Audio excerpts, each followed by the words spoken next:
प्रिय दर्शकों, नमस्कार। एक बार फिर से उपस्थित हूँ आप सबके सामने बुधवार के कार्यक्रम में। अगले 5 मिनट तक मैं आपको ज्योतिष के 3 से 5 ऐसे सिद्धांत बताऊंगा जो कुंडली देखने में आपकी बड़ी मदद कर सकते हैं। इसमें से पहला सिद्धांत है कि जब जन्म कुंडली के 6वें भाव के स्वामी शनि देव बनते हों और अगर उनका संबंध चतुर्थ भाव से हो जाए तो ये व्यक्ति के जीवन में मध्य की आयु के बाद उत्तरार्ध, मतलब बाद की आयु, बाद का जो आयु है व्यक्ति का, वो कष्ट से बीतता है, एकांत में रहना पड़ता है। और उस व्यक्ति के जीवन में अगर वो कोई भी काम किसी को बता दे कि मैं ये करने वाला हूँ या मेरा ये काम हो रहा है, तो वो काम सफल नहीं होता है। तो जब कभी भी आपकी कुंडली के चतुर्थ भाव में 6वें भाव के अधिपति होकर के शनिदेव बैठे हों, तो इस अवस्था में आपको कभी भी अपने काम को जो जब तक पूरा हो न जाए तब तक किसी से उसके बारे में कोई चर्चा नहीं करनी चाहिए। एक दूसरा पक्ष ये भी होता है इसका कि अगर जन्म कुंडली के चतुर्थ भाव में 6वें भाव के स्वामी होकर के शनिदेव बैठे हैं, तो यहाँ आपको अपने संबंध बहुत ही बैलेंस करके माता और पिता के साथ रखना होता है। अगर ऐसा नहीं होगा तो एक न एक दिन आपके साथ तो भले आपके माता और पिता का सुख मिल जाए, पर माता और पिता के बीच मतभेद कई बार इतना बढ़ जाता है कि वो माता और पिता में दोराव पैदा कर देता है, या कई बार वहाँ पे काफ़ी खट्टे मीठे पलों को देने वाला होता है या काफ़ी नुकसान करने वाला भी होता है। इसके अतिरिक्त अगर बात करें तो जब जन्म कुंडली के 6वें भाव के स्वामी शनिदेव चतुर्थ भाव में बैठ जाते हैं तो व्यक्ति को IAS, IPS, भूमि विभाग, वन विभाग, खनन विभाग, सरकारी नौकरी में इंजीनियरिंग और पेट्रोलियम इंजीनियरिंग के साथ साथ सैनिक सेवा, रेलवे जैसे भारी क्षेत्रों में नौकरी दिलवाने वाले बन जाते हैं। इसी के साथ अगर जन्म कुंडली के 6वें भाव के स्वामी शनि बनते हों और चतुर्थ भाव में बैठे हों तो व्यक्ति को निद्रा की समस्या होती है। उसका नींद उसको परेशान करता है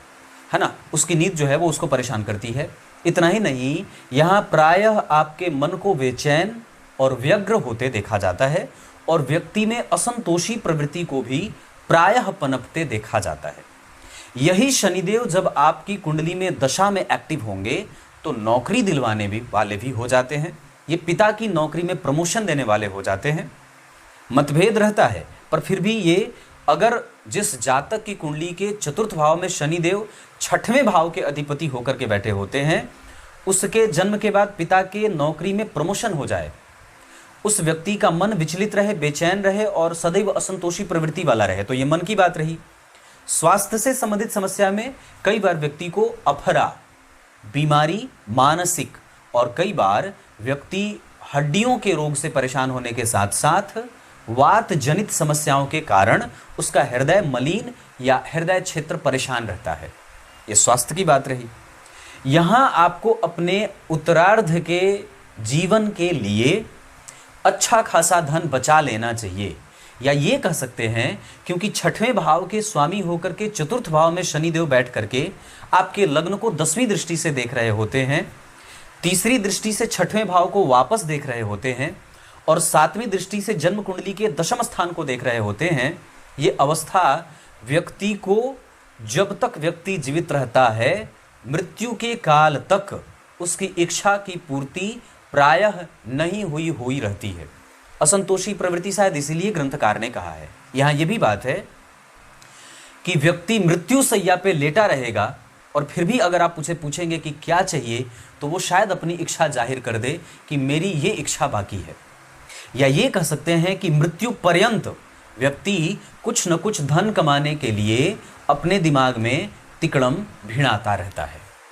ये प्रायः जन्म कुंडली के 6वें भाव के स्वामी शनिदेव का चतुर्थ भाव में बैठने का फल होता है।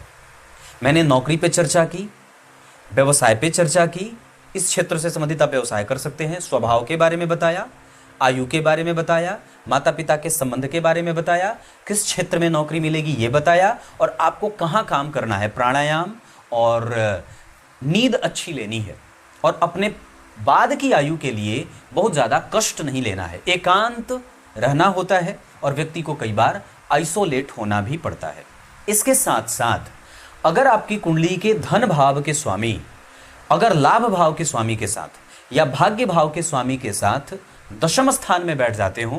या चतुर्थ स्थान में बैठ जाते हों या भाग्य भाव में बैठ जाते हों या नवम भाव में बैठ जाने के साथ साथ एकादशवें भाव में बैठ जाते हों, मतलब धन भाव का संबंध लाभ से हुआ, धन भाव का संबंध नवम से हुआ, धन भाव का संबंध दशम से हुआ या धन भाव का संबंध चतुर्थ भाव से हो गया, तो ये व्यक्ति इतना धन कमाता है कि अब इसकी कोई सीमा प्रायः नहीं रहती। इतना ही नहीं, वो अपने पैतृक संपत्ति को भी चतुर्गुणित नहीं 100 गुणी वृद्धि करने वाला होता है। ये जन्म कुंडली के ग्रह जब प्रायः ऐसे बैठ जाते हैं तो हमें बहुत सारे मार्ग को दिखाने वाले हो जाते हैं। अगर वहीं पे, जैसे कि मैंने शनिदेव के बारे में बात की, अगर वहीं छठवें भाव के अधिपति होकर के चतुर्थ भाव में शनिदेव बैठे हों और चतुर्थेश से या गुरु से दृष्ट होते हों, तब तो पूछिए ही मत कि ये कितने ज़्यादा बलशाली हो जाते हैं। कुछ इसी तरीके से आज के इस कार्यक्रम का समापन करते हैं। तब तक के लिए